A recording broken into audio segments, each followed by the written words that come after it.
Hey guys, it's Lindsey Vonn here. This is LVTV. Welcome back to our Career Day special where we're bringing together LVF scholars and my friends. Today we have an incredible guest. I am so excited to bring on the very first African-American principal ballerina in the American Ballet Theater. She is, I would like to say, a friend of mine. She is someone who has changed the face of ballet. She is incredibly strong, unbelievably talented, incredibly smart. She is the epitome of everything I want to be in my life. She's amazing. We met actually shooting the campaign for Under Armour, I Will What I Want. She was the first athlete, ballerina, to be an athlete in a huge campaign like that all over the world. So inspiring. Also on the Time 100 most influential people in the world list, also where I met her now husband, who is such a nice guy. They're just the greatest people. And we're going to bring on my friend, Misty Copeland.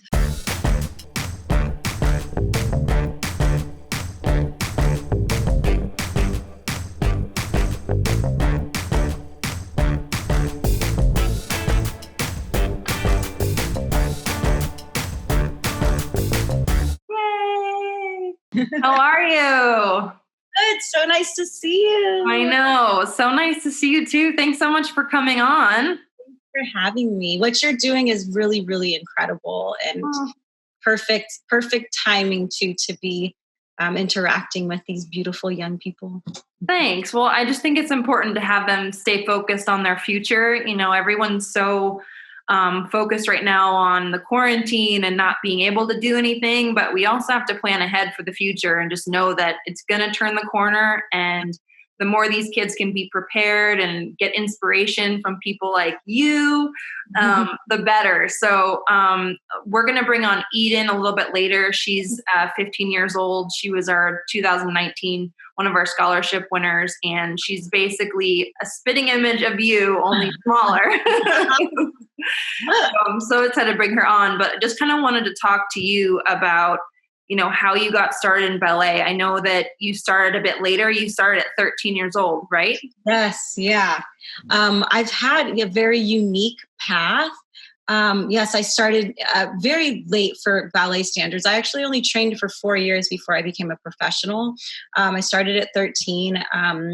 I took my first ballet class at my Boys and Girls Club. I was very blessed to have a teacher that took me under her wing, and it was really just about seeing my potential and nurturing that rather than like, you have to be this perfect package and ready to go. But she just had such belief in me. And to this day, that's something that I think has definitely helped to develop who I am as a person and also understanding what it is to be a mentor, because I've had so many incredible mentors throughout my upbringing and pre-professional and professional like existence. So it's been quite a journey, a unique journey. Yeah, I know. I mean, your books are incredible. You have 3 books already or 4? I can't keep track. You have so many books. Gosh, I think it's 3. I've had like my memoir was turned into like a younger version for young readers. And I have my children's book, Firebird. And then I have Ballerina Body, which is like a lifestyle, health, nutrition, fitness book. And I have a children's book coming out actually in September. Oh, congratulations. Yeah, it's called Bunheads. It's really exciting. I love the bunhead. You're a bunhead today.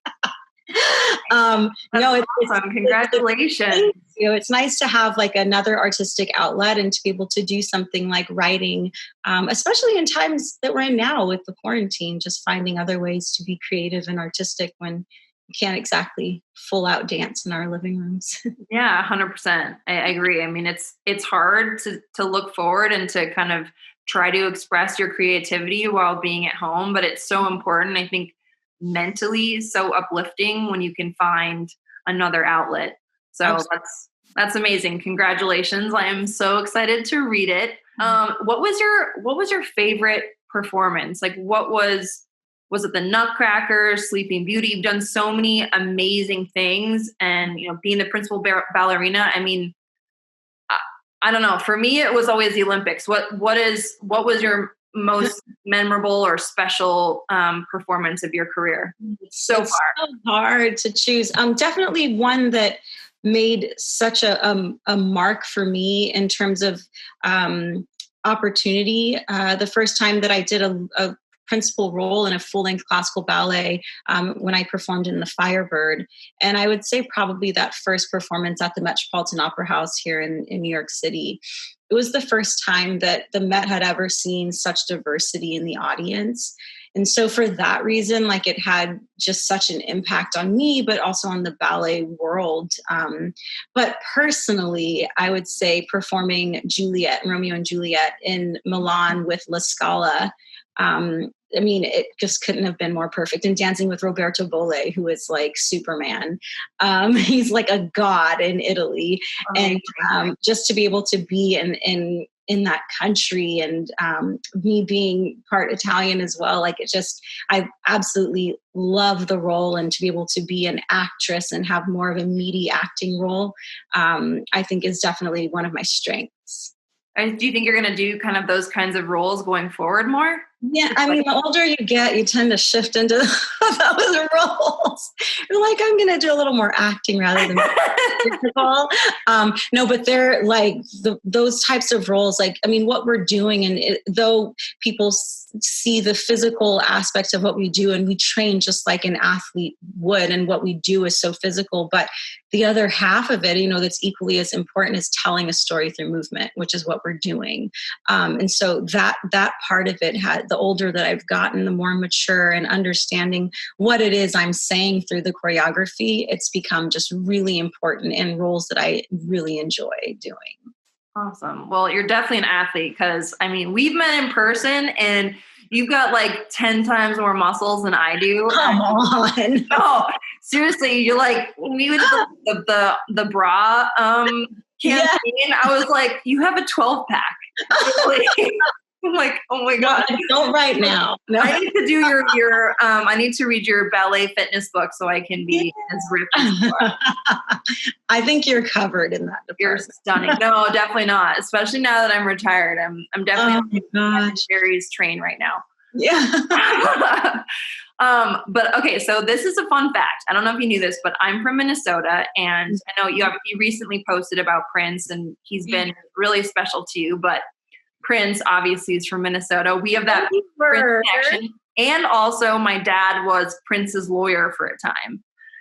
So like, I feel like we have this weird, like, connection. So crazy. I know, that was the first time I actually thought my dad was somewhat cool, when he was like, got an invitation to Prince's party, and it was like a CD with like the shape of Prince's symbol on it. And I was like, wow, Dad, you're actually kind of cool.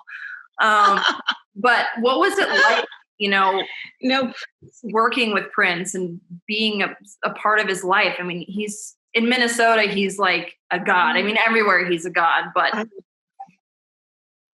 especially there. No, I've had the privilege of spending time with him there in Minnesota at Paisley, and doing photo shoots. And actually I went there when he was doing his first big tour. I think it had been like a decade since he had really toured the States, and he built this tour, Welcome to America, like with me. And so we spent a lot of time in Minnesota, like creating it. But it was a big turning point for me in my career when I met him and started working with him and touring with him, just to see an artist who was so passionate, but also really understood what it meant to have complete control, and you should have control over who you are, your image, the art you create, the work you put out there. And it really set, I think, a standard for so many in the world, so many artists. But I really took that, whether I was really conscious of it at the time, but it's been something that has stayed with me, and how I navigate my way through my own career was just really as a dancer, we work under companies and don't often feel the need to be able to be independent or understand the inner workings of what we do. And Prince really changed my mindset to that. And I think also the way that I speak to young people that I mentor, and just showing them that you should know everything that's happening with you and within your career. It's not just about the product you put out there on the stage, but he was such a big influence. And it was such an honor to be a part of the Grammys tribute that just recently aired. It was so emotional to be in it and to watch it. Yeah, I saw it, and I thought that was a really special moment. And, I never knew him personally, but I mean, he's affected so many people in so many ways. And it was really inspiring, and it was really heartwarming to see that connection that you two had. And, I feel like I'm just clinging on to that as from Minnesota. I'm like, yeah, I know too. I know what she's talking about. I love Prince. Well, I can't even imagine being a part of that. But anyways, what is going forward? What is your next goal? What do you want to achieve? Being the face of ballet, you've literally changed, I feel like, so much about ballet. You've literally revamped everything that ballet stands for and what it means, and who watches ballet. What's your goal next going forward, since you've already done so much? Yeah. I mean, I don't think that work ever ends. Like, we'll never get to it's just about keeping the conversation going and keeping it relevant. And, I'm often faced with, people that say, like, well, you've become a principal dancer. Why do you have to continue to speak about race? And it's like, just because there's been one person doesn't mean that the issue, the conversation goes away. Yeah, you have to keep it going. Absolutely. So, that will forever be a part of my journey. And what I'm striving for is just continuing that conversation, doing all the work that I can behind the scenes, using my platform to bring more awareness to the lack of diversity. But I'm also, I'm 37 years old, and I'm kind of entering into this next phase of my life and in my career. And so everything that I'm doing so far and have done it all comes back to ballet in some way. But I actually started my own production company about 5 years ago. So I thought, I know that. That's like one thing I didn't know about you. That's amazing. We haven't really, we have like a handful of projects that are about, like, I'm sure that once it happens, everything's just going to be like, flooding. But me and my partner have been working for 5 years just to be able to represent ballet in an honest and authentic way in the public, in film and in TV. Like, I just don't think it's ever really been done before. And I think that we deserve that type of respect and to be able to educate people about our world. And I 100% agree. And that's awesome. Yeah. So happy that you're doing that. It's really exciting, and it's been great during this time to be able to dive into those projects that are not physical, but that I can just be really creative in writing and putting together projects and connecting with people. So I'm just going to continue to step into places where I feel uncomfortable and that are going to challenge me. And it's exciting. It's exciting to be entering into this new phase. And I know that you are experiencing that. And yeah, if you ever want to talk like post-career stuff, I can help you, even though I'm still struggling. So enjoy the dancing while you still can. I know.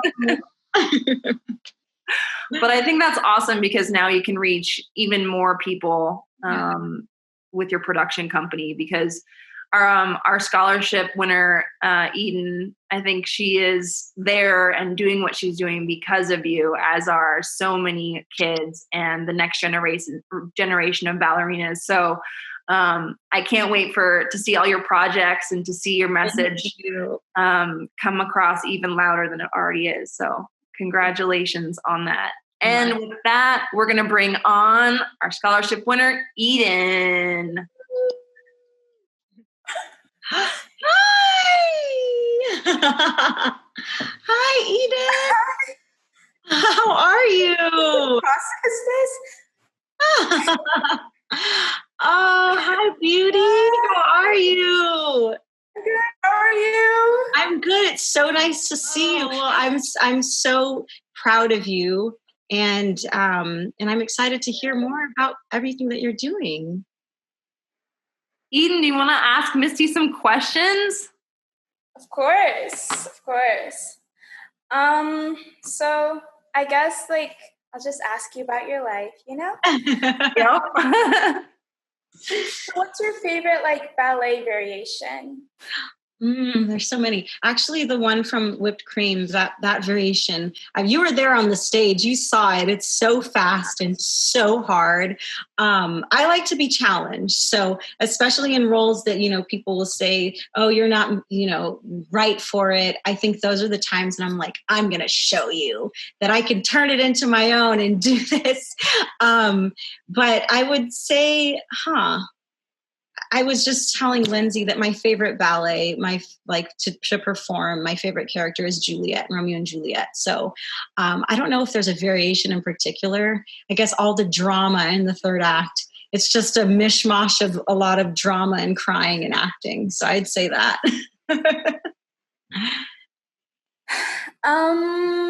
What's a really memorable moment in your career? There's so many, I think it's just whenever I'm connecting with fans or just audience members, it's really difficult, as you know, in the classical theater, atmosphere, you can't see the audience. Which is a gift and a curse. It's you can kind of get lost in this world because the audience is just black. But at the same time, you can't truly connect and see faces. So whenever I have opportunities to travel, whether it's book tours or speaking engagements or going to the stage door afterwards, especially just seeing a group of young people, but especially young brown kids that feel like they are finally in a place where they belong in this space, in the ballet space, in the theater space. And that just makes me feel so overwhelmed and it's what keeps me going. What does a day of rehearsal look like for you? Oh, goodness. It's a lot. I'm sure I mean, you just as a dancer and training, I think that we all have similar experiences of the level of the amount of hours that go into what we do. But I start every morning at 10:15 and I take ballet class every day. As you know, as a dancer, people are always like, why are you still taking ballet class? And it's a part of our training. It's how we stay in shape, keep our technique, really refined, and warm ourselves up for the rehearsal day. So from 10:15 to 11:45 is ballet class. And then from 12 to 7 p.m. is rehearsal. And you're supposed to get an hour lunch break in there, but you don't always. 7 hours? Yeah, it's insane. You get 5-minute breaks on every hour so you can drink and go to the bathroom. I don't know, get a drink of water. It's pretty intense, and that's 5 days a week, and that's during our rehearsal season. But when we're in performance season, it's even crazier. We'll start our days at 10, we'll go until 5:30, and then the shows are at 7:30, and they go between 10 and 11 at night. So that's why you got to do it when you're young and get it in. That's insane. So what does a day of quarantine ballet look like for you? Oh, that's a very good question. It's hard for me to put myself in there as an example because mine has been very little ballet. But for most, ABT holds virtual ballet classes every morning.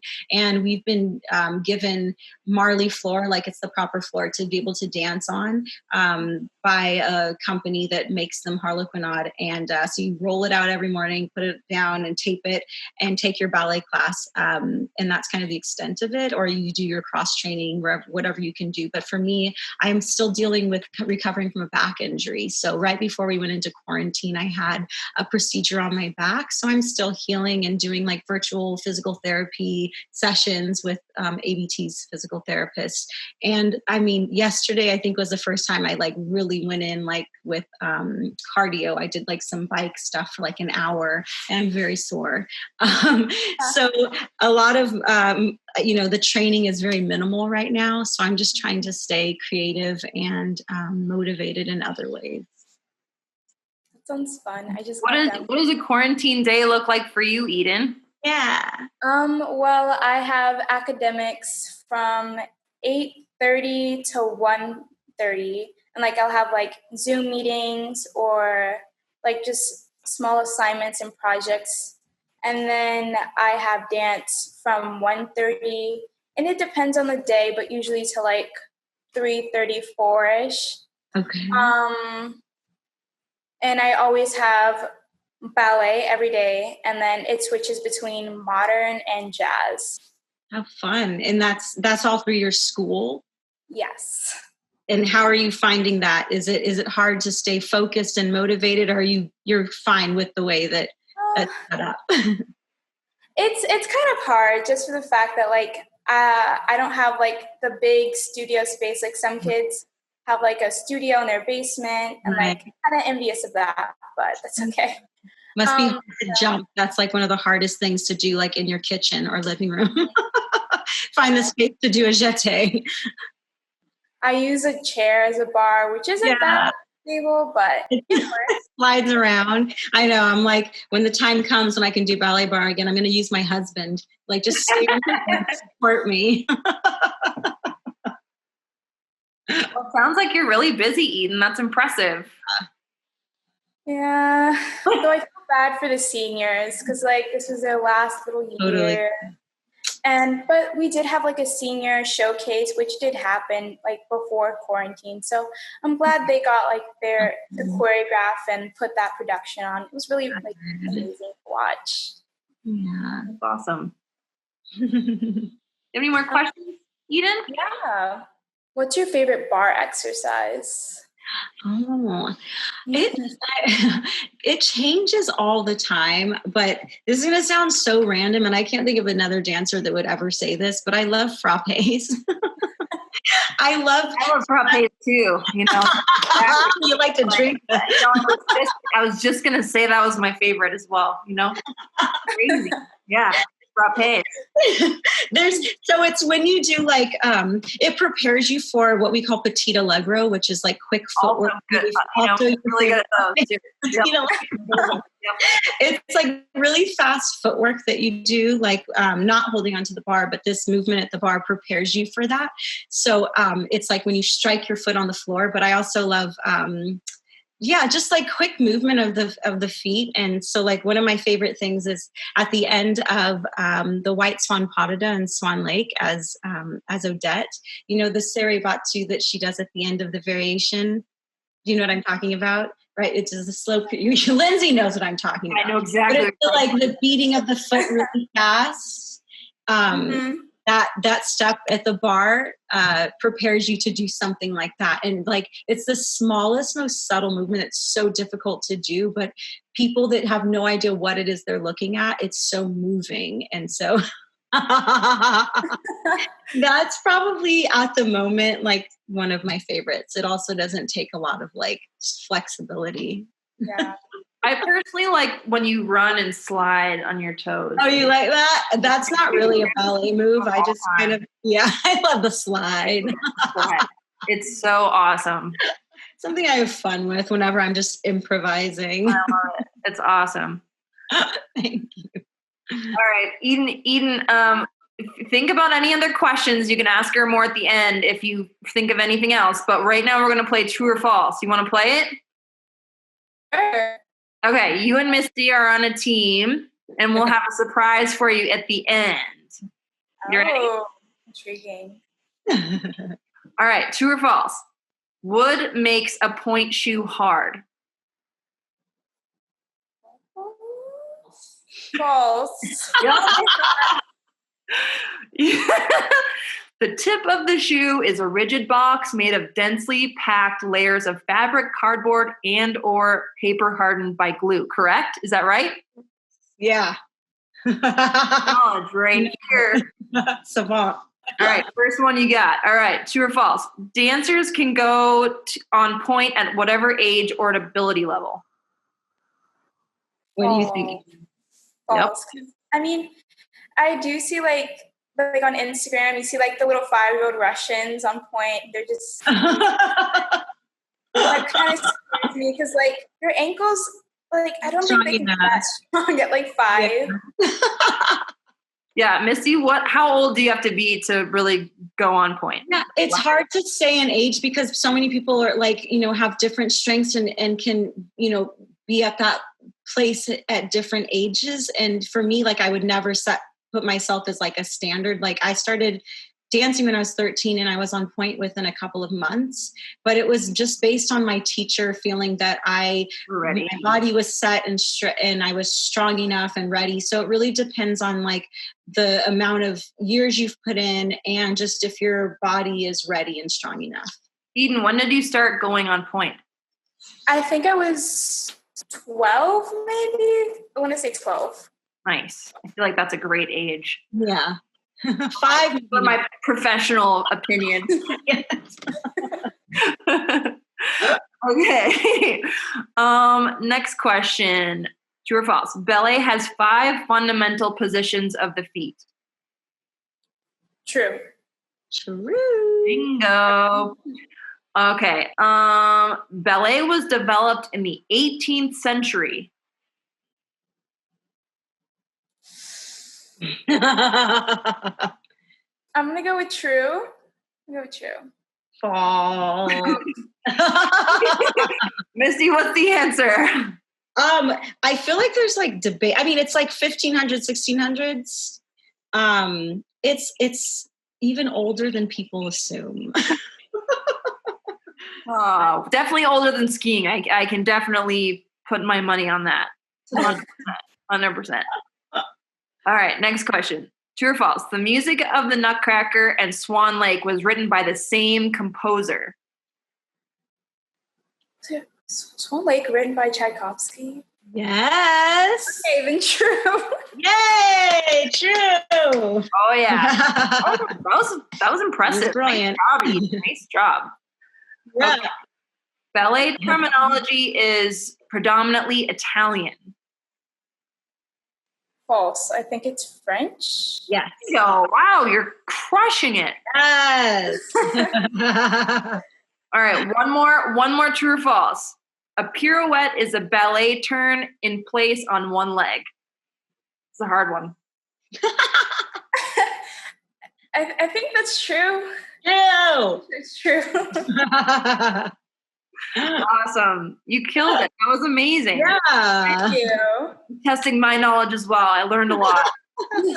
So, Eden, I know that you already have Misty's books, but what we're going to do for you as a little surprise is we are going to get you Misty's master class. Okay? Okay. Thank you. You're welcome. Yes, thank you. Exciting. Do you think she's going to say, turn around, she's in your apartment? Well, Eden, thank you so much for coming on. We're so proud of you, both of us, and we're so excited to see what you do in the future, okay? Thank you for having me. Yeah, of course. Thank you. And stay in touch, okay? Let us know if you need anything, okay? Yes, absolutely. Thank you. Good luck. Stay safe, okay? All right. Bye, Eden. Bye. Thanks so much, Misty. You're the best. Oh, you are. Thank Really you so much for having me. It's That was amazing what you're awesome. doing. Thank you. And I know you talked about it since, you've had such a relationship with the Boys and Girls Club. We actually, every episode, we have different charities that we help promote and help donate to. And so last week, we actually did Boys and Girls Club as well. But because of your connection, we're going to continue to donate to the Boys and Girls Club. Thank you so much. You're awesome. You're awesome. Well, I hope your back feels better. Yeah, I'm getting there. Yeah. And let's stay in touch for sure. Yeah, Okay? absolutely. So good to see you. Say hi to your husband. I will. Thank you. Bye, Misty. Thanks for watching this episode of Career Day. We had such an amazing time with Misty and Eden. If you guys have any comments, leave them below. Don't forget to subscribe and also help support Boys and Girls Clubs of America. You guys are the best. Take care.